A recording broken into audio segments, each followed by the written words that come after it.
Hello learners, आप सभी को प्यार भरा नमस्कार। ज्ञानश्री क्लासेस में आपका बहुत बहुत स्वागत है। तो आज का हमारा टॉपिक होने वाला है वाइगॉस्की, ब्रूनर एंड पियाजे। बहुत इंपॉर्टेंट टॉपिक है और इनसे बहुत सारे क्वेश्चंस पूछे भी जाते हैं। आपके एजुकेशन पेपर 2 का भी टॉपिक है, पेपर 1 के लिए भी बहुत इंपॉर्टेंट है। दूसरी चीज़ कि बहुत सारे न्यूज़ आ रहे हैं जिसमें बताया जा रहा है कि पेपर लीक हुआ था, नहीं हुआ था, बहुत सारी चीज़ें हैं। इसके ऊपर ध्यान नहीं दीजिए और आप अपने पढ़ाई पर बिल्कुल फोकस रहिए। कोई ठीक नहीं है, एग्ज़ाम हो भी सकता है, नहीं भी हो सकता है, चाहे जो भी हो, लेकिन आपको फोकस करना है अपने पढ़ाई पे। तो स्टार्ट करते हैं बिना किसी देरी के इस क्लास को। अगर अभी तक आपने हमारे ऐप को डाउनलोड नहीं किया है तो आप प्ले स्टोर पर जाकर हमारे ऐप को डाउनलोड कर सकते हैं। वहाँ से आप फ्री मॉक टेस्ट दे सकते हैं और अगर आप बैच में इनरोल्ड हैं तो वहाँ से आपको पीडीएफ्स भी अवेलेबल होंगे और साथ ही साथ सारे क्लासेस वहीं पे अवेलेबल हो जाती हैं। तो paper 2 education unit 3 Vygotsky, Bruner and पियाजे, लेट्स गेट स्टार्टेड। तो सबसे पहले समझते हैं वाइगॉस्की कौन थे। तो देखिए, इनका पूरा नाम लेव वाइगॉस्की था और ये सोवियत यूनियन में इनका जन्म हुआ था। सोवियत यूनियन पहले रसिया जो कंट्री है और आसपास के जैसे कंट्रीज़ जो यूक्रेन है, रसिया है, ये सारे कंट्रीज़ जो है, कजाकिस्तान है, ये सभी मिलके यूएसएसआर हुआ करते थे। और यूएसएसआर जो है वो बहुत एक बड़ा कंट्री था और वो सोवियत यूनियन कहलाता था। लेकिन बाद में इसमें विभाजन हुआ और उस वजह से अलग अलग कंट्रीज़ निकल गए। तो वहीं पे पैदा होने वाले लेव वाइगॉस्की का जन्म 1896 में हुआ था। और एक ये सोवियत साइकोलॉजिस्ट थे जिन्होंने socio cultural theory of cognitive development के बारे में बात की। मतलब संज्ञानात्मक विकास के सामाजिक सांस्कृतिक सिद्धांत, यानी जो भी इन्होंने थ्योरी दिया उसमें ये सोसाइटी और कल्चर को लेके चलते थे। तो एक चीज़ तो आप याद रखिए कि जब भी सोसाइटी और कल्चर की बात आएगी तो वहाँ आपको याद आने चाहिए वाइगॉस्की, है ना।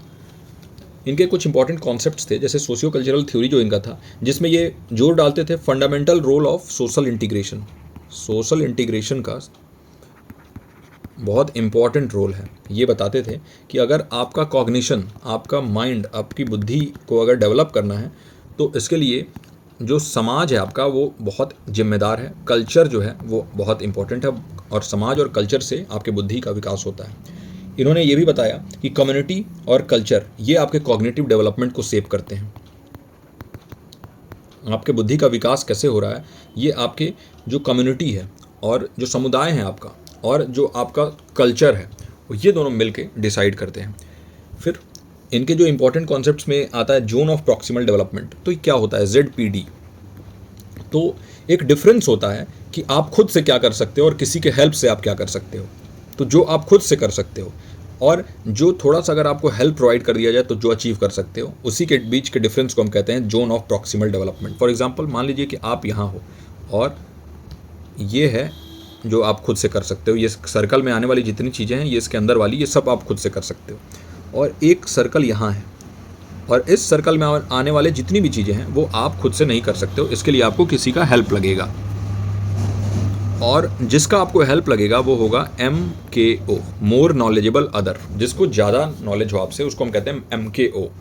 तो फॉर एग्जांपल ये मैं हूँ, यहाँ पर मैं हूँ और मैं आपको हेल्प करता हूँ इस वाले सर्कल से इस वाले सर्कल तक अपने बुद्धि को लाने के लिए। तो इसीलिए इस जोन को हम कहते हैं जोन ऑफ प्रॉक्सिमल डेवलपमेंट, जहाँ पर आप किसी के हेल्प से कोई चीज़ अचीव कर पाते हो। मतलब मैक्सिमम रेंज आपका वो है, लेकिन अगर आपको हेल्प ना मिले तो आप वो नहीं कर पाते हो, है ना। तो एक तरीके से मान सकते हो कि MKO जो होता है वो एक मेंटोर की तरह होता है। वाइगॉस्की मानते थे कि जो लर्निंग है ना, जो अधिगम है, वो एक जोन में होता है और वो जोन जो है इसको हम कहते हैं, यानी कि ये तो आपको आता है लेकिन अगर आपको कुछ सीखना है तो ये इस जोन में आपको सीखना होगा, जो ये बीच का गैप है। ओके, इसको हम कहते हैं ZPD, zone of proximal development. और हिंदी में देखें तो इसको कहते हैं समीपस्थ विकास का क्षेत्र। वाइगॉस्की ने ZPD यानी जोन ऑफ प्रॉक्सिमल डेवलपमेंट की अवधारणा पेश की थी, जो उन कार्यों की श्रृंखला को संदर्भित करती है जो एक बच्चा अधिक सक्षम व्यक्ति की मदद से कर सकता है, यानी मोर नॉलेजेबल अदर, है ना। तो ये हो गया। फिर स्कैफोल्डिंग। स्कैफोल्डिंग एक बहुत ही सिंपल सा एग्जांपल आपको देता हूँ। आप जब छोटे थे तो आप साइकिल चलाना सीख रहे थे, है ना। आप साइकिल चलाना सीख रहे थे और जब आप साइकिल पे बैठते थे तो पीछे से आपके फादर या आपके बड़े भाई वो क्या करते थे कि साइकिल आपका पकड़े रहते थे और आपसे बोलते थे कि मैंने साइकिल पकड़ा हुआ है, आप जो है चलाओ। आप बिल्कुल उनके ऊपर विश्वास करते थे और वो साइकिल आप चलाते थे। और फिर वो क्या करते थे कि आपको चलाते चलाते जो है आप जब आगे जाते थे और वो साइकिल पीछे से छोड़ देते थे, लेकिन आपको पता नहीं था कि उन्होंने साइकिल छोड़ दिया और वो चलाते जाते थे, चलाते, और फिर वैसे ही आपने साइकिल सीख लिया। अगर आपको पता रहता कि वो साइकिल छोड़ने वाले हैं तो कभी भी आप एफर्ट नहीं डालते और आप सीख नहीं पाते साइकिल, है ना।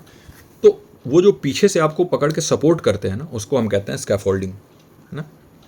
तो the concept emphasizes the role of adults and peers in supporting a child's learning within ZPD, gradually reducing support as the child gains competence। मतलब यही हुआ कि इसमें जो बच्चा है उसको आप पीछे सपोर्ट करते हैं एज एन एडल्ट, या फिर एज अ पीयर आप सहपाठी के तौर पे या फिर एडल्ट के तौर पे आप सपोर्ट करते हैं जहाँ भी उनको प्रॉब्लम है। जो ये जोन है ना, इसके अंदर वो हेल्प आता है, और धीरे धीरे जैसे जैसे बच्चा सीखता जाता है, कॉम्पिटेंस गेन करता जाता है, आप उस सपोर्ट को कम करते जाते हो और बाद में आप उसको छोड़ देते हो और वो खुद से करने लगता है। ऐसा ही तो आप लोगों के साथ भी हुआ होगा। आप जब बड़े हो रहे थे और फर्स्ट टाइम आप ट्रेन में जा रहे थे, तो आपके भी घर वालों ने सोचा होगा कि कैसे मैं अकेले भेज दूँ, फिर क्या अकेले जा पाएंगे कि नहीं, और धीरे धीरे जैसे जैसे आप सेल्फ डिपेंडेंट होते गए, घर वालों को भी कॉन्फिडेंस आता गया और उन्होंने भी अब आपको छोड़ दिया कि आप बड़े हो चुके हो। तो इसको हम कहते हैं स्कैफोल्डिंग, जो एक टेम्पररी हेल्प होता है एक तरीके से, उसको हम स्कैफोल्डिंग कहते हैं, है ना। तो एक मचान इसको हम हिंदी में कहते हैं। यह अवधारणा ZPD के भीतर एक बच्चे को शिक्षा का समर्थन करने में वयस्कों और साथियों की भूमिका पर जोर देती है। जैसे जैसे बच्चा सक्षमता हासिल करता है, धीरे धीरे समर्थन कम होता जाता है। ओके, तो वाइगॉस्की भी यही मानते थे, और स्कैफोल्डिंग के लिए उन्होंने बोला था कि देखिए, एक लर्नर को अगर सपोर्ट प्रोवाइड किया जाए और उनके नीड्स के हिसाब से अगर प्रोवाइड किया जाए, और धीरे धीरे अगर वो सीख रहे हैं तो सपोर्ट को कम कर दिया जाए, तो उनका लर्निंग सबसे बेस्ट होगा। फिर वाइगॉस्की ने बात किया कल्चरल टूल्स के बारे में। कल्चरल टूल्स के बारे में क्या बात की इन्होंने? वाइगॉस्की ने जोर दिया कि जो कॉग्निटिव डेवलपमेंट है वो इन्फ्लुएंस होता है कल्चरल टूल्स, जैसे कि लैंग्वेज से, जैसे सिंबल्स से, जैसे सोशल इंटरेक्शन से। ये हमने बात पहले भी किया है। वाइगॉस्की का मानना था कि जो सांस्कृतिक परापेक्ष है ना, वो बहुत महत्वपूर्ण भूमिका निभाता है आपके कॉग्निटिव डेवलपमेंट में। ओके, तो इसीलिए जो संज्ञानात्मक विकास के लिए भाषा यानी लैंग्वेज, चिन्ह, प्रतीक जिसे हम कहते हैं, सिंबल्स, फिर सोशल इंटरेक्शन, सामाजिक संपर्क, ये सभी सांस्कृतिक उपकरण बहुत ज़्यादा हेल्प करते हैं आपको आपके कॉग्निटिव डेवलपमेंट को बढ़ाने के लिए। ऐसा वाइगॉस्की मानते थे। तो जब भी याद रखिएगा, ये सारे आपके लिए कीवर्ड्स हैं। कल्चरल टूल्स जहाँ भी नाम आए आपको याद आने चाहिए वाइगॉस्की। कल्चर, लैंग्वेज, थॉट, है ना, सोशल इंटरेक्शन, ये सारे वाइगॉस्की का मानना था ऐसा। और पियाजे इनसे बिल्कुल हट के मानते थे, याद रखिएगा। जीन पियाजे, उनके भी बारे में बात करेंगे। फिर भाषा और विचार, लैंग्वेज एंड थॉट के बारे में, तो वाइगॉस्की ने बताया कि लैंग्वेज एक इंपॉर्टेंट रोल प्ले करता है थॉट प्रोसेस को सेव करने में, और आपके जो कॉग्निटिव डेवलपमेंट है, जो आपका संज्ञानात्मक विकास है, उसको आकार देने में। उनका मानना था कि जो इनर स्पीच है ना, ये एक्सटर्नल सोशल स्पीच से इवॉल्व होता है। उनका क्या मानना था कि आंतरिक वाणी बाहरी सामाजिक वाणी से विकसित होती है। मतलब आप कैसे सोसाइटी, कैसे कल्चर में रहते हो, और वैसे ही आप खुद भी सोचते रहते हो, अपने अंदर बातें करते रहते हो। तो देखिए, एक चीज़ याद रखिएगा, इनर स्पीच के बारे में बात करते हैं कौन? वाइगॉस्की। और यही जो है, इसी बात को अलग अलग लोग अलग अलग चीज़ें कहते हैं। जैसे इनर स्पीच जो है, इसी को कोई सेल्फ टॉक भी कहता है, कोई सेल्फ टॉक भी कहता है इसको, कोई इनर स्पीच भी कहता है ना। तो ये है।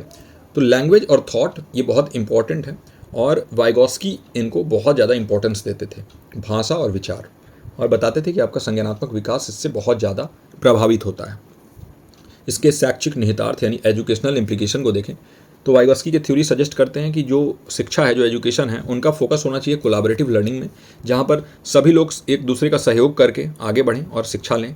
फिर पीयर इंटरेक्शन यानी सहपाठी जो हैं, जो साथ में पढ़ने वाले लोग हैं, वो आपस में डिस्कशन करके करें। देखिए, ये बहुत मॉडर्न टाइप का थ्योरी हमें देते थे, और ये चीज़ आज भी माना जाता है कि कोलैबोरेटिव लर्निंग से आप टीम वर्क वगैरह बहुत अच्छा सीखते हैं, बहुत अच्छा लर्निंग होता है इससे। पीयर इंटरेक्शन से आप बहुत बेहतरीन लर्निंग कर पाते हैं, और चैलेंजिंग टास्क दे सकते हैं हम ZPD के अंदर। मतलब एक बच्चा जैसे आप ही हो, और मैं अगर आपको थोड़ा सा मुश्किल क्वेश्चन दूँ जिससे कि आप अपना संज्ञान का, अपने माइंड का ज़्यादा इस्तेमाल कर पाओ, तो आप बेहतर लर्निंग कर पाओगे। और ये वाइगॉस्की का भी मानना था। तो ये था वाइगॉस्की के बारे में। ये प्राइवेट स्पीच या फिर इनर स्पीच के बारे में बात करते थे, ये सोशल स्पीच के बारे में बात करते थे, और ये हैं वाइगॉस्की। तो समझते हैं अभी तक हमने क्या समझा वाइगॉस्की के बारे में। इसीलिए मैंने ये ब्लैंक पेज भी छोड़ा है ताकि मैं अच्छे से आपको समझा दूंगा। तो सबसे पहले तो एक ये सोवियत साइकोलॉजिस्ट थे, और सबसे पहला सोशियो कल्चरल थ्योरी इन्होंने दिया, जिसमें इन्होंने बताया कि सोशल इंटरेक्शन का बहुत इंपॉर्टेंट रोल है। आप अपने समाज में किससे इंटरेक्ट कर रहे हो, किससे बातें कर रहे हो, और कहाँ रह रहे हो, उसी प्रकार से आपका कॉग्निटिव डेवलपमेंट होता है। और इन्होंने आर्गू किया कि कल्चर और लैंग्वेज और इसके साथ साथ थॉट, ये इंपॉर्टेंट है आपके कॉग्निटिव डेवलपमेंट के लिए। फिर इन्होंने बात किया ZPD के बारे में, जोन ऑफ प्रॉक्सिमल डेवलपमेंट, और इसी में आता है MKO, मोर नॉलेजेबल अदर, जो आपसे ज़्यादा नॉलेज किसी के पास है, अगर आप उनकी हेल्प लेते हो तो एक जोन है, और इस जोन में आप अपने आप को आगे बढ़ा सकते हो, है ना, अपने संज्ञान को और विकसित कर सकते हो। फिर आते हैं स्कैफोल्डिंग वाले कॉन्सेप्ट पे। तो इन्होंने हेल्प के बारे में बात किया था कि एक सपोर्ट अगर प्रोवाइड किया जाए एक लर्नर को, ताकि उनके नीड्स के हिसाब से हम उनको हेल्प कर सकें ज़्यादा कॉम्पिटेंट बनने में। और ये आप हेल्प कहाँ प्रोवाइड करोगे? ये हेल्प आप प्रोवाइड करोगे ZPD की एक जोन होता है, जो जोन ऑफ प्रॉक्सिमल डेवलपमेंट, उसी के अंदर में ये स्कैफोल्डिंग। तो ये एक तरीके से टेम्प्रोरी सपोर्ट होता है, याद रखिएगा। इसके बारे में वाइगोस्की ने बात किया था। फिर इन्होंने बात किया था लैंग्वेज यानी भाषा और थॉट के बारे में, तो ये था। और इनर स्पीच के बारे में इन्होंने बात किया, सेल्फ टॉक, इनर स्पीच, है ना, बच्चा खुद से बातें करता है, और जो सोशल स्पीच होता है वो उसके इनर स्पीच को प्रभावित करता है। जो समाज में वो बातें करता है वैसा ही बातें वो अपने खुद से भी करता है। तो प्राइवेट स्पीच, इनर स्पीच, ये सारी बातें अगर आ गई तो वाइगोस्की। और इनका कंट्रीब्यूशन क्या था? तो देखिए, सोशियो कल्चरल अप्रोच जो एजुकेशन में था, उसमें इन्होंने बहुत महत्वपूर्ण भूमिका निभाई। जहाँ भी सोशियो कल्चरल आए आप वाइगोस्की टिक कर देना। और इनके आइडियाज़ जो ZPD और स्कैफोल्डिंग वाले आइडियाज़ थे, इन्होंने टीचिंग मेथड्स को बहुत इन्फ्लुएंस किया और एजुकेशनल प्रैक्टिसेस को पूरे वर्ल्ड वाइड में इन्फ्लुएंस किया। तो ये थे लेव वाइगोस्की। आगे बढ़ते हैं। अब हम देखेंगे जेरोम ब्रूनर। इनका जन्म 1915 में, उनकी मृत्यु 2016 में हुई। एक अमेरिकन साइकोलॉजिस्ट थे, तो ये USA के रहने वाले थे, और इनको जाना जाता है इनके काम कॉग्निटिव साइकोलॉजी के लिए और एजुकेशनल थ्योरी के लिए। जेरोम ब्रूनर, इनके कॉन्सेप्ट्स देखें तो सबसे पहले तो इनका कॉन्सेप्ट देखिए, ये एक कंस्ट्रक्टिविस्ट थ्योरिस्ट थे, है ना, और ये मानते थे कि लर्निंग जो है वो एक एक्टिव प्रोसेस है। Okay, learning is an active process.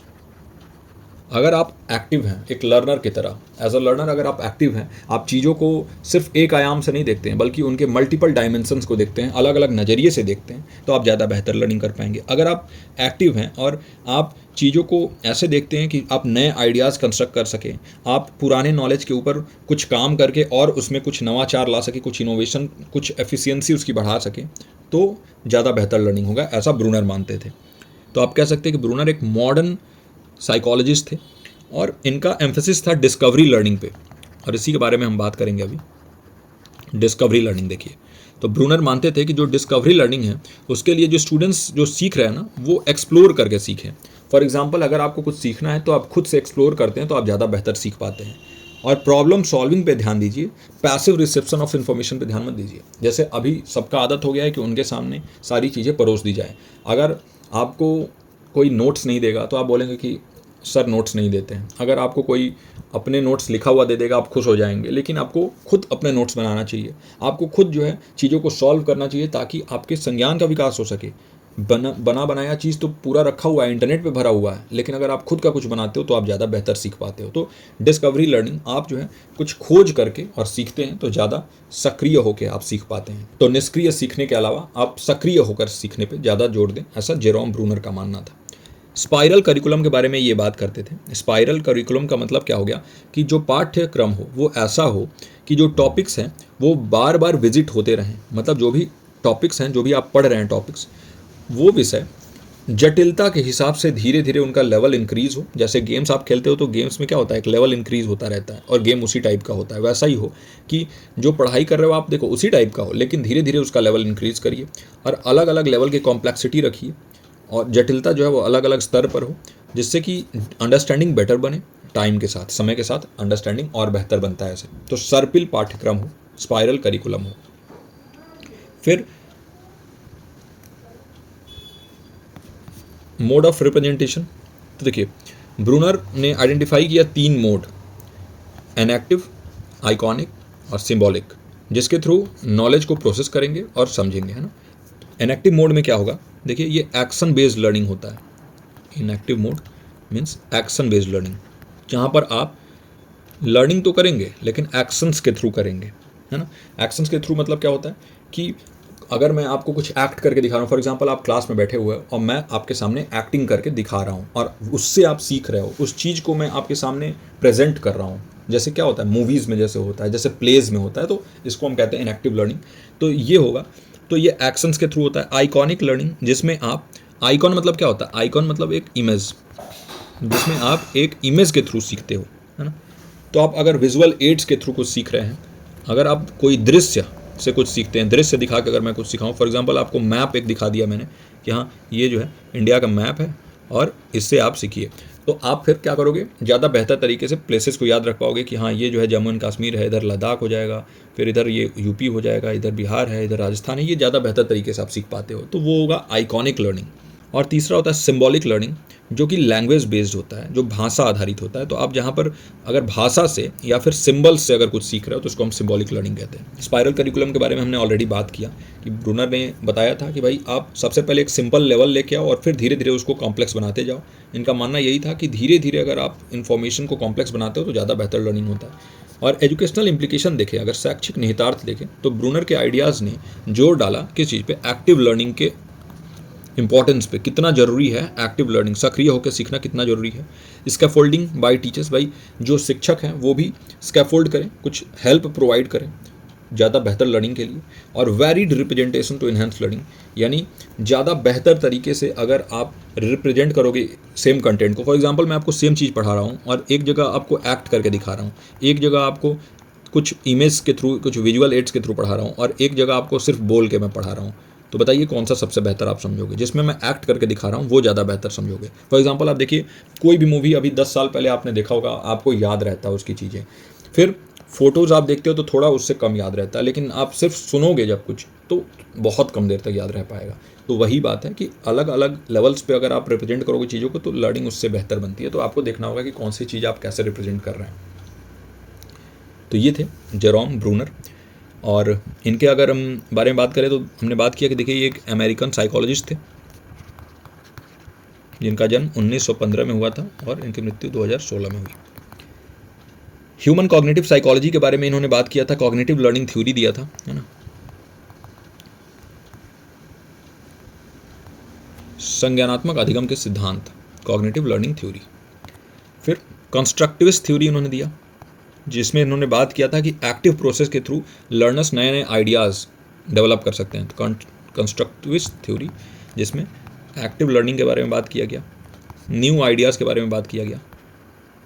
फिर डिस्कवरी लर्निंग के बारे में इसी में बात किया इन्होंने कि आप जो है अगर एक्सप्लोर करके सीखते हैं, कुछ नई चीज़ें सीख के, एक्सप्लोर करने का मतलब क्या हुआ, आप जंगल में जाते हो और बिना किसी प्रिपरेशन के जा रहे हो, ना आपके पास खाना है ना कुछ है, और आप जंगल में जाके और ख़ुद का खाना ढूंढते हो, फिर उसको पकाते हो, वहाँ पर आप सर्वाइवल स्किल्स सीखते हो। तो वो जो है इसको हम कहते हैं कि आप जो है एक्सप्लोर करके, एक्सपीरियंस करके सीख रहे हो। फिर मोड ऑफ रिप्रेजेंटेशन के बारे में इन्होंने बात किया कि अलग अलग टाइप के रिप्रेजेंटेशन मोड हो सकते हैं, जैसे एक्शंस के थ्रू सीखना तो उसको हम कहते हैं इनएक्टिव रिप्रेजेंटेशन। अगर आप इमेज के थ्रू, लर्निंग एड के थ्रू सीखते हो तो उसको हम कहते हैं विजुअल एड्स के थ्रू, आइकॉनिक। और अगर आप लैंग्वेज के थ्रू सीखते हो तो उसको हम कहते हैं सिम्बॉलिक रिप्रेजेंटेशन। इसके बारे में इन्होंने बात किया। फिर इन्होंने बात किया स्पाइरल करिकुलम के बारे में, सरिपिल पाठ्यक्रम इसको हम कहते हैं शायद हिंदी में, एक बार देखिएगा शायद यही था।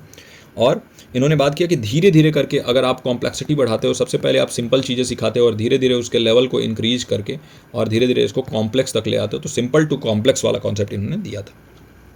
फिर स्कैफोल्डिंग के बारे में इन्होंने बात किया, वाइगोस्की के ही सिमिलर में इन्होंने भी बात किया था स्कैफोल्डिंग के इंपॉर्टेंस पे कि लर्निंग प्रोसेस पे कितना इंपॉर्टेंट है स्कैफोल्डिंग। तो इनके कंट्रीब्यूशन के बारे में बात करें तो देखिए मॉडर्न एजुकेशन में इनका बहुत बड़ा रोल है, जो आधुनिक शिक्षा है इसमें इनका बहुत बड़ा रोल है जेरोम ब्रूनर का। और जैसे मेनली इनका जो रोल रहा वो करिकुलम डेवलपमेंट में रहा, जो पाठ्यक्रम को विकास किया गया है, धीरे धीरे करके अलग अलग पाठ्यक्रम, अलग अलग टाइप के करिकुलम्स को डेवलप किया गया है और टीचिंग मेथड्स को डेवलप किया गया है, उसमें इनका बहुत बड़ा रोल था। और इनके डिस्कवरी लर्निंग और स्पाइरल करिकुलम वाले आइडियाज़ जो है ना वो बहुत व्यापक तौर पे यूज़ होते हैं पूरे दुनिया में। तो ये थे जेरोम ब्रूनर। आगे बढ़ते हैं, और बहुत इम्पॉर्टेंट और बहुत ज़्यादा इंटरेस्टिंग और इनके बारे में बहुत बात किया जाता है, ये हैं जीन पियाजे, स्विस साइकोलॉजिस्ट से। स्विस का मतलब क्या है? स्विट्जरलैंड में इनका जन्म हुआ था, स्विट्जरलैंड उसको हम कहते हैं स्विस। 1896 में जन्म, 1980 में इनका डेथ हुआ। और इनको जाना जाता है इनके थ्योरी कॉग्निटिव डेवलपमेंट थ्योरी।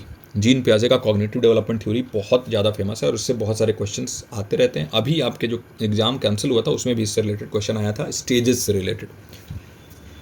तो इनके थ्योरी के बारे में बात करें तो इन्होंने प्रपोज किया था कि जो बच्चे हैं, जो चिल्ड्रन हैं, वो 4 स्टेजेस में मूव होते हैं। कॉग्निटिव डेवलपमेंट के 4 स्टेजेस, 4 स्टेजेस के बारे में ये इन्होंने बात किया था। देखिए, पियाजे propose 4 stage of cognitive development. पहला है सेंसरी मोटर, दूसरा है प्री ऑपरेशनल, तीसरा है कॉन्क्रीट ऑपरेशनल और चौथा है फॉर्मल ऑपरेशन, है ना। इसको आप याद रखिएगा, SPCF, इससे आप याद कर सकते हो, SPCF।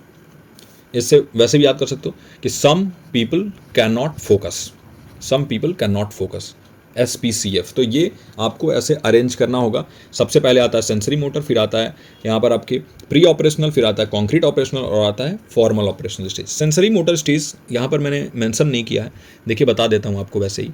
बर्थ से लेके, जन्म से लेके और 2 साल तक के उम्र को हम कहते हैं सेंसरी मोटर स्टेज। और इस स्टेज में जो ज्ञान है वो कैसे विकास होता है उसका, सेंसरी एक्सपीरियंसेस के थ्रू और ऑब्जेक्ट्स को मैनिपुलेट करके। सेंसरी एक्सपीरियंसेस जैसे आप, बच्चा इस स्टेज में सेंसेस से सीखता है और उसके इंद्रियां क्या कह रही हैं उससे ही सारी लर्निंग उसकी होती है। तो सेंसरी मोटर स्टेज को हम कहते हैं। फिर आते हैं हम प्री ऑपरेशनल स्टेज पे। तो प्री ऑपरेशनल स्टेज आता है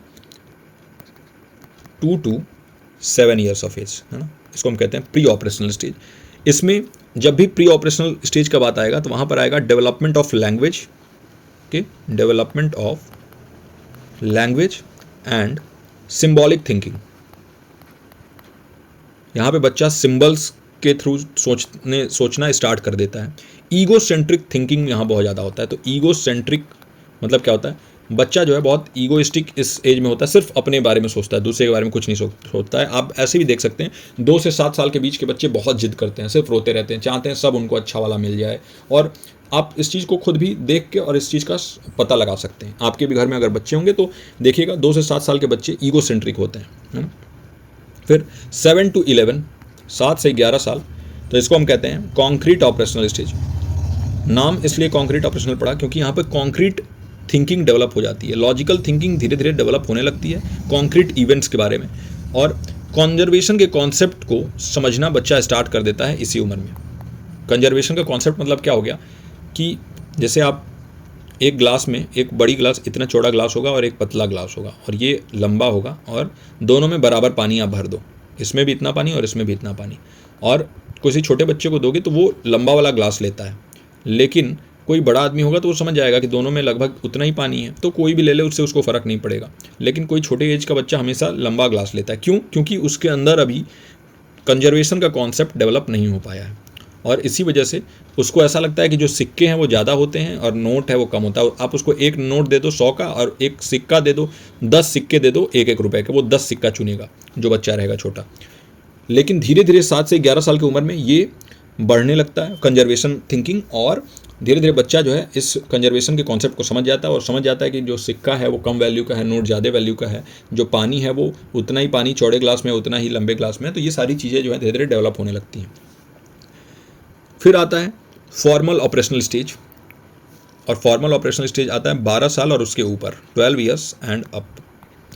यहाँ पर एब्स्ट्रैक्ट थिंकिंग, अमूर्त चिंतन बच्चा करने लगता है, अमूर्त चीज़ों के बारे में भी समझने लगता है। फॉर एग्जांपल, अगर आप छोटे बच्चे को ग्रेविटी का कॉन्सेप्ट समझाओगे तो नहीं समझ पाएगा ग्रेविटी का कॉन्सेप्ट। हाँ, अगर प्रोडिजी बच्चा है, बहुत ज़्यादा इंटेलिजेंट है, तो उसकी बात नहीं कर रहा हूँ, एक नॉर्मल IQ वाले बच्चे की बात कर रहा हूँ। लेकिन एब्स्ट्रैक्ट थिंकिंग 12 साल से ऊपर के बच्चे समझ जाते हैं। वो समझ जाते हैं कि अगर आप उनको अलजेब्रा सिखा रहे हो, अगर आप उनको बता रहे हो कि साइड एंगल साइड क्या होता है, कैसे कॉन्ग्रुएंसी आप प्रूव करते हो चीज़ों को, कैसे जो है जो मास है वो क्या होता है, जो वॉल्यूम है ये क्या होता है, ये सारी चीज़ें बच्चे समझने लगते हैं इस साल के ऊपर आने पे। तो यानी उनके अंदर जो अमूर्त चीज़ों को लेके जो उनका सोच है वो बदलने लगता है, वो सोचने लगते हैं इस बारे में। और कॉन्क्रीट वाले में वो एब्स्ट्रैक्ट थिंकिंग नहीं कर पाते हैं, याद रखिएगा, 7 to 11 वाले में नहीं कर पाते हैं। और ये एज को लेके भी रहता है कि देखिए बहुत ज़्यादा रिजिड मत हो जाइएगा कि हाँ 11 हो गया तो आज उसका बर्थडे है, आज 11 साल का हो गया तो बिल्कुल अब आज से ही वो स्टार्ट कर देगा एब्स्ट्रैक्ट थिंकिंग करना, ऐसा नहीं होता है, एक ट्रांजिशन पीरियड होता है। ओके, तो ये था इनके स्टेजेस के बारे में जीन पियाजे ने दिया था। फिर आता है स्कीमा, और स्कीमा बहुत इंपॉर्टेंट कॉन्सेप्ट है, इससे रिलेटेड बहुत सारे क्वेश्चंस पूछे जाते हैं। पियाजे ने डिस्क्राइब किया था स्कीमास को as a mental framework that organize and interpret information, यानी एक ऐसा मानसिक ढांचा जो वर्णित करता है एक जानकारी को व्यवस्थित करने और उसकी व्याख्या करने में। तो फॉर एग्जांपल मैं आपको देता हूँ एग्जांपल, आप अपने दिमाग में देखते हो कि सारी चीज़ें फिट हैं, बिल्ली कैसी होती है वो आपके दिमाग में फिट है, कुत्ता कैसा होता है, बिल्ली कैसी होती है, भैंस कैसी होती है ना। ये सारी चीज़ें आपके दिमाग में फिट हैं। लेकिन आपने पहली बार जब देखा था तो आप डिफ्रेंशिएट नहीं कर पाते थे, आप बहुत छोटे थे। तो उस समय पे आपको बिल्ली कुत्ता सब एक जैसे, क्योंकि उनके 4 पैर पूँछ सबके ही होते हैं। फिर आपको किसी ने बताया कि नहीं नहीं, ये जो है कुत्ता है, ये भौंकता है, बिल्ली म्याऊं करती है।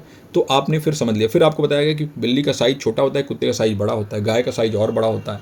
फिर आपने उस चीज़ को अपने स्कीमा में डाल दिया कि नहीं, शेर जो है वो ऐसा होता है, वो दहाड़ता है, और शेर जो है वो बड़ा होता है साइज़ का, उसका कलर ऐसा होता है। ये सारी चीज़ें कैसे कर रहे हो आप? एक मेंटल फ्रेमवर्क होता है, उसके अंदर ये सारी चीज़ों को ऑर्गेनाइज करते हो और इन्फॉर्मेशन को इंटरप्रेट करते हो, यानी व्यवस्थित करते हो और व्याख्या करते हो जो जानकारी है उसको। और ये कैसे होता है व्यवस्थित और व्याख्या? इसमें दो बहुत इंपॉर्टेंट चीज़ें हैं, एक तो है एसिमिलेशन और एक है अकोमोडेशन। तो एसिमिलेशन और अकोमोडेशन ये दो प्रोसेसेस होते हैं जिसके थ्रू स्कीमा में आप चीज़ों को अरेंज करते हैं, और बहुत इंपॉर्टेंट प्रोसेसेस हैं एसिमिलेशन और अकोमोडेशन। तो देखिए, एसिमिलेशन और अकोमोडेशन। एसिमिलेशन क्या होता है? जब हम नई चीज़ों को, नई इन्फॉर्मेशन को लेते हैं और उसको फिट करते हैं जो हम पहले से जानते हैं उसमें। तो याद रखिएगा, जो आप पहले से जानते हो उसमें अगर आप कुछ फिट कर रहे हो तो उसको हम कहते हैं एसिमिलेशन। और अकोमोडेशन क्या होता है? जब हम चेंज करते हैं जो पहले से जानते हैं उसको, ताकि हम नए इन्फॉर्मेशन को उसमें फिट कर सकें। एग्जाम्पल देता हूँ, एसिमिलेशन के लिए याद रखिएगा कि आप नए पीसेज ऐड कर रहे हैं पजल में जाएँ, तो उसको हम कहते हैं अकोमोडेशन। तो यानी कि जब हम चेंज करते हैं जो भी हम पहले से जानते हैं उसमें कुछ नया फिट करने के लिए, तो एकोमोडेशन हो जाता है। और अगर हम कुछ नई इन्फॉर्मेशन लाते हैं और उसको हम फिट करते हैं, उसको हम कहते हैं एसिमिलेशन। तो आई होप कि ये दोनों कॉन्सेप्ट आपको बिल्कुल ही क्लियर हो गए होंगे।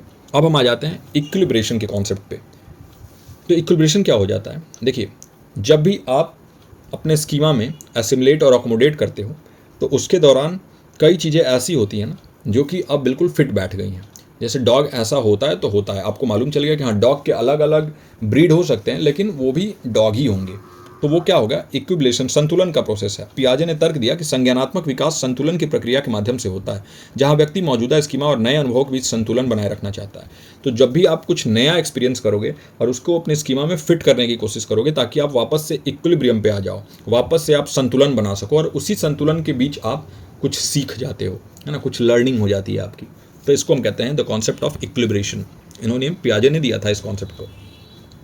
और एजुकेशनल इम्प्लीकेशन के बारे में बात करें, शैक्षिक निहितार्थ के बारे में बात करें अगर जीन पियाजे के, तो इनके थ्योरीज ने सजेस्ट किया कि एजुकेशन जो है वो टेलर्ड होना चाहिए हर स्टेज ऑफ डेवलपमेंट के हिसाब से। स्टेजेस दिए थे ना SPCF वाले, sensory, motor, pre operational, concrete operational, formal operational. तो उन स्टेजेस के हिसाब से हमें अपने एजुकेशन को, अपनी शिक्षा को टेलर करना होगा बच्चों के लिए, और स्टूडेंट्स को अलाउ करना होगा ताकि वो एक्टिव एक्सप्लोर कर सकते हैं। एक्टिवली एक्सप्लोर करने का मतलब है कि एक्टिव लर्निंग को ये भी प्रमोट करते थे। और जीन पियाजे एक प्रैग्मेटिस्ट थे, याद रखिएगा, प्रयोजनवादी प्रैग्मेटिस्ट थे ये, और मैनिपुलेट कर सकें बच्चे ऑब्जेक्ट्स को ताकि खुद का कॉन्सेप्ट, खुद का जो अंडरस्टैंडिंग है इस दुनिया के बारे में वो कंस्ट्रक्ट कर सकें। तो इनका मानना था कि जो नॉलेज है उसे कंस्ट्रक्ट किया जाता है, नॉलेज को बनाया जाता है सक्रिय होके, है ना। तो इसको जीन पियाजे मानते थे। तो पता चल गया कि भाई जो इक्विलिब्रेशन है वो बैलेंसिंग, एसिमिलेशन एंड अकोमोडेशन का प्रोसेस होता है, जहाँ पर अगर हम स्टेबिलिटी मेंटेन करना चाहते हैं और उसी बीच हमको सीख जाते हैं। और कंस्ट्रक्टिविज्म का भी कॉन्सेप्ट इन्होंने दिया था। ये लर्निंग को एक प्रोसेस के थ्रू देखते थे जहाँ पर बच्चा खुद का नॉलेज कंस्ट्रक्ट करता है। ओके, तो बात करें जीन पियाजे के बारे में, तो सबसे पहले एक याद रखिएगा, स्विस साइकोलॉजिस्ट थे, स्विट्जरलैंड में बॉर्न साइकोलॉजिस्ट थे ये, और बहुत इंपॉर्टेंट नेम है ये। 1896 में इनका जन्म हुआ था, 1980 में इनकी मृत्यु हुई थी।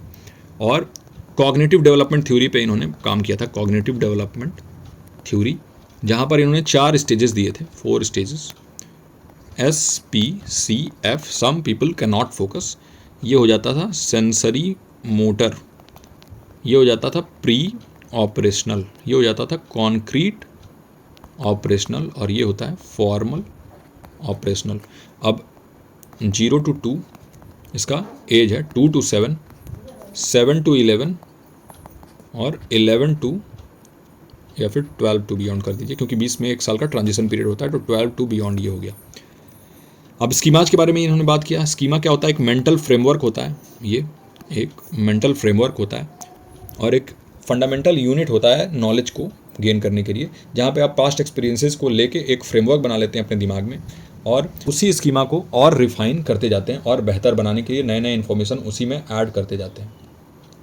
फिर उन्होंने बात किया था असिमिलेशन और एकोमोडेशन के बारे में, असिमिलेशन और एकोमोडेशन के बारे में। एसिमिलेशन के बारे में मैंने बताया कि जब भी आप नए इन्फॉर्मेशन को फिट करते हो जो आप पहले से जानते हो उसमें, fit new information in what you already know, तो ये हो जाएगा assimilation। और ये होता है कि when you change what you already know, अगर आप उसमें कुछ चेंज कर दो तो इसको हम कहते हैं अकोमोडेशन। और इन्हीं दोनों के बीच में बैलेंस क्रिएट करने को हम कहते हैं इक्विलिब्रेशन। और यही क्रिएट करने के लिए लोग, अगर इम्बैलेंस होता है, यानी अगर कोई नया इन्फॉर्मेशन आ गया और इसमें इम्बैलेंस हो गया, फॉर एग्जांपल एक छोटा बच्चा है, उसको आपने बताया कि 4 पैर वाला जो दिख रहा है वो डॉग है, और वो बिल्ली को देखा और बिल्ली को भी डॉग बोलने लगा। फिर आप बोलते हो कि नहीं ये डॉग नहीं है, ये तो कैट है, तो फिर उसके अंदर एक इम्बैलेंस आ गया। उस इम्बैलेंस को बैलेंस करने के लिए उसने क्या किया, उस नए इन्फॉर्मेशन को फिट किया अपने स्कीमा में, तो फिर उसके अंदर इक्विलिब्रेशन का स्टेज है वो आ जाता है, तो इसको हम कहते हैं इक्विलिब्रेशन। तो इनका कंट्रीब्यूशन बहुत इंपॉर्टेंट है पियाजे का। और इन्होंने बात किया था चाइल्ड साइकोलॉजी के बारे में, जो कॉग्निटिव डेवलपमेंट होता है उसके बारे में बात किया था। फिर इम्पैक्ट इनका रहा development of child centred learning. तो ये जो चाइल्ड सेंटर्ड लर्निंग की बात हम NEP 2020 में करते हैं ना, उसको डेवलप करने में जीन पियाजे का बहुत बड़ा रोल था। और एजुकेशनल रिफॉर्म्स में इनका बहुत बड़ा रोल था। इनका मानना था कि लर्निंग जो है वो एक एक्टिव प्रोसेस होता है, active learning the best learning इनका मानना था। और नॉलेज को कंस्ट्रक्ट किया जाता है, नॉलेज को कंस्ट्रक्ट करके आप लर्निंग कर सकते हो, तो कंस्ट्रक्ट किया जाता है नॉलेज को, ये इनका मानना था। तो समरी क्या निकलता है इसका, तो समरी ये है कि वाइगोस्की ने एम्फेसाइज किया सोशल इंटरेक्शन के रोल को, कल्चरल टूल्स और कॉग्निटिव डेवलपमेंट के बारे में बात किया, जहाँ पर इन्होंने ZPD, MKO और स्कैफोल्डिंग जैसे कॉन्सेप्ट्स के बारे में बात किया, है ना। ब्रूनर ने फोकस किया डिस्कवरी लर्निंग पे। ब्रूनर का फोकस था सर्पिल पाठ्यक्रम, स्पाइरल करिकुलम। फिर डिफरेंट मोड्स ऑफ रिप्रेजेंटेशन के बारे में बात किया इन्होंने, जहाँ पर इन्होंने बात किया इनएक्टिव रिप्रेजेंटेशन के बारे में जो एक्शन बेस्ड हुआ करता था, जहाँ पर बात किया इन्होंने आइकॉनिक रिप्रेजेंटेशन के बारे में जो इमेज बेस्ड था, जहाँ पर आप विजुअल एड्स के थ्रू उस बच्चों को सिखाएंगे, और symbolic representation language based learning through language and symbols. तो ब्रूनर ने इसके बारे में बात किया था। और स्पाइरल करिकुलम के अलावा स्कैफोल्डिंग जैसे कॉन्सेप्ट्स भी ब्रूनर ने दिए, और वाइगोस्की ने भी दिए थे यही कॉन्सेप्ट स्कैफोल्डिंग वाला। फिर पियाजे ने प्रपोज किया कॉग्निटिव डेवलपमेंट के स्टेजेस, और इन्होंने हाईलाइट किया एक्टिव एक्सप्लोरेशन इंपॉर्टेंट होता है। अगर आप कुछ एक्सप्लोर करके एक्टिवली सीखते हैं तो ज़्यादा बेहतर सीख पाते हैं। Knowledge construction is important. इन्होंने बात किया एडाप्टेशन का, स्कीमाज में अगर आप अडाप्ट करते हैं कुछ, और एसिमिलेशन और एकोमोडेशन के बारे में इन्होंने बात किया, और इन दोनों के बीच में बैलेंस को इक्विलिब्रेशन बोला इन्होंने एजुकेशनल सेटिंग में, तो ज़्यादा बेहतर कॉग्निटिव डेवलपमेंट होता है। और इन्होंने बात किया सेंसरी मोटर स्टेज के बारे में, प्री ऑपरेशनल, कॉन्क्रीट ऑपरेशनल और फॉर्मल स्टेज के बारे में बात किया इन्होंने। और ये सभी चीज़ें मिलके ओवरऑल लर्निंग को बेटर बनाने के बारे में ही था। तो ये था आज का आपका क्लास। आई होप कि आज के इस क्लास में आपको बहुत कुछ सीखने को मिला होगा। अगर आप दिसंबर बैच में एनरोल करना चाहते हैं तो आप जुड़ सकते हैं हमारे बैच से। एडमिशन ओपन है 31 जुलाई तक। और कुछ भी अगर डाउट हो इस बैच के बारे में तो इस नंबर पे आप कॉन्टैक्ट कर सकते हैं। नंबर है 9015 आप टेलीग्राम से भी हमारे जुड़ सकते हैं, और वहाँ से भी जाकर आप सारे डाउट्स अपने क्लियर कर सकते हैं। आई होप कि आज की इस क्लास में आपको बहुत मजा आया होगा, बहुत कुछ सीखने को मिला होगा। मैं मिलता हूँ आपसे अगले लेक्चर में। टिल देन आप अपना और अपनों का ख्याल रखिए। नमस्कार।